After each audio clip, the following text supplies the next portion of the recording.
ఐపీఎల్లో రోహిత్ శర్మ వరుస ఫెయిల్యూర్స్ని ఎలా చూడాలన్నా? అన్న, ఈ ప్రతి క్రికెటర్ ఇప్పుడు మన గొప్ప క్రికెటర్ సచిన్ టెండూల్కర్ కూడా 99 దాని మీద 10 సార్లు అవుట్ అయిందంట. 90లో 15 సార్లు అవుట్ అయినాడు. అంత పెద్ద గొప్ప క్రికెటర్కే బ్యాడ్ టైమ్స్ అనేది జరుగుతుంటాయి. అదే చెప్తున్నాను కదా, ఇంతకుముందు కూడా చెప్పిన మన రోహిత్ శర్మ గారు 3 ఐసీసీ T20 వరల్డ్ కప్స్, అదే 3 ఐసీసీ టోర్నమెంట్స్ 2 సంవత్సరాల్లో తీసుకొని వస్తే 2 మ్యాచ్లో ఓడిపోయినాం. అదే ఒక సెమీఫైనల్, ఒక ఫైనల్. అందుకు నేను ఏం చెప్తున్నానంటే ఈరోజు కూడా మ్యాచ్ ఉంది ఐపీఎల్లో, మన ఆర్సీబీ వర్సెస్ ఎంఐ వాన్ఖడేలో. ఈరోజు ఖచ్చితంగా చెప్తున్నాను కదా, కొత్త ర్యామ్ చేసి కొట్టకపోతే నన్ను అడగను. వాన్ఖడే మొత్తం వావ్ వావ్ అనేటట్టు కొట్టేంత వరకు ఆపరు, ఆ రేంజ్లో కొడతాడు. ఇప్పుడు నేషనల్ టీంకి అంత ఆడుతున్నప్పుడు దీనికి ఎందుకన్నా ఆడలేడా? ఇప్పుడు ట్రోల్స్ మన రోహిత్ శర్మ గారి మీద ట్రోల్స్ కూడా ఆ రేంజ్లో హేటర్స్ స్ప్రెడ్ చేస్తున్నారు.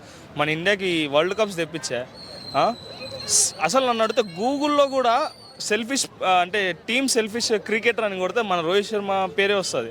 ఆ రేంజ్లో తను ఏదో మనం నిరూపించుకున్నాక ఈ ఆఫ్టర్ ఐపీఎల్ గురించి ఇంతగానం ట్రోల్ స్ప్రెడ్ చేయడం మాత్రం చాలా తప్పనది. ఈరోజు ఖచ్చితంగా బాగా ఆడతాడు, అదే మనం నమ్మాలను. ఒక గొప్ప ప్లేయర్కి ఎప్పుడు మనం బ్యాక్ చేయాల్సిందన్న. ఖచ్చితంగా పెద్ద పెద్ద ప్లేయర్స్కి కూడా బ్యాడ్ టైమ్స్ అనేది రన్ అవుతూనే ఉంటాయి కాబట్టి మనం బ్యాక్ చేయాలి.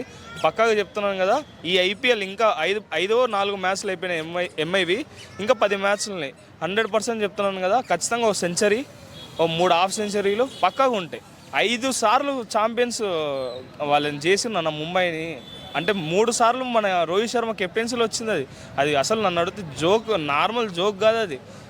ఎందుకంటే కప్స్ లేని టీంలు కూడా ఎంతో ట్రోల్కి గురవుతున్నారు. అట్లాంటిది 3 సార్లు పెట్టి వాన్ఖడేలో ఏ రేంజ్లో రాజస్థాన్ని క్రియేట్ చేసిండో మనం దాన్ని తెలుసుకొని హేట్ని స్ప్రెడ్ చేయాలి. చేయొద్దనిలే, ప్రతి మంచి ప్లేయర్కి మంచి జరుగుతుంది, చెడ్డ జరుగుతుంది. మంచిగా స్ప్రెడ్ చేస్తారు, హేట్ స్ప్రెడ్ చేస్తారు, చేయండి, ఏం ప్రాబ్లం లేదు. కానీ ఆఫ్టర్ ఆల్ ఒక ఐపీఎల్ ఒక టీంకి పర్ఫార్మెన్స్ సరిగా చేయకపోతే ఇంతగానం చేయడం అనేది మాత్రం చాలా తప్పది. ఓకే, ముంబై స్క్వాడ్లో బుమ్రా కూడా యాడ్ అవుతున్నాడు.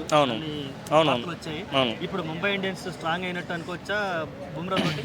కన్ఫామ్గా నెంబర్ 1 ప్లేయర్. ఇప్పుడు మూడు ఫార్మాట్స్లో చూసుకున్నా సరే నెంబర్ 1 స్థానంలో మన బుమ్రానే. ICC bowler of the year కూడా ఈవెంట్లో మన బుమ్రాకే ఫస్ట్ వచ్చింది. కాబట్టి నేను ఏం చెప్తున్నానంటే, ఇప్పుడు వాళ్ళకి అదే ట్రెంట్ బోల్ట్ నేషనల్ టీం తరఫున ఆడట్లా, దీపక్ చహర్ ఉన్నాడు, విఘ్నేష్ పుత్తూరు, వీళ్ళందరూ అన్ఎక్స్పీరియన్స్ ప్లేయర్స్ కాబట్టి ట్రెంట్ బోల్ట్ ఒక్కడు ఉన్నాడు, తనకి కరెక్ట్గా మ్యాచప్ దొరకలేదు. ఖచ్చితంగా బుమ్రా వచ్చినాక ఒక ముంబైని చూడగలుగుతాం. 100% ఈరోజు జాయిన్ అవుతున్నాడు కాబట్టి ముంబైకి ఒక మంచి గుడ్ స్టార్ట్ అయితే 100% జస్ప్రీత్ బుమ్రా ఇస్తాడు. 4 ఓవర్ల 24 వాళ్ళకి 24 రన్నులు ఇవ్వాలంటే కూడా ఆయన ఆశపోయినట్టు బౌలింగ్ వేస్తాడు. కాబట్టి ఖచ్చితంగా మంచిది జరుగుతుంది. గొప్ప అడ్వాంటేజ్ అన్న, బుమ్రానే ఒక గొప్ప అడ్వాంటేజ్ మన ముంబై బౌలింగ్ లైనప్కి. ముంబైని సెమీస్లో కానీ ఫైనల్లో కానీ చూసే అవకాశం ఉందా?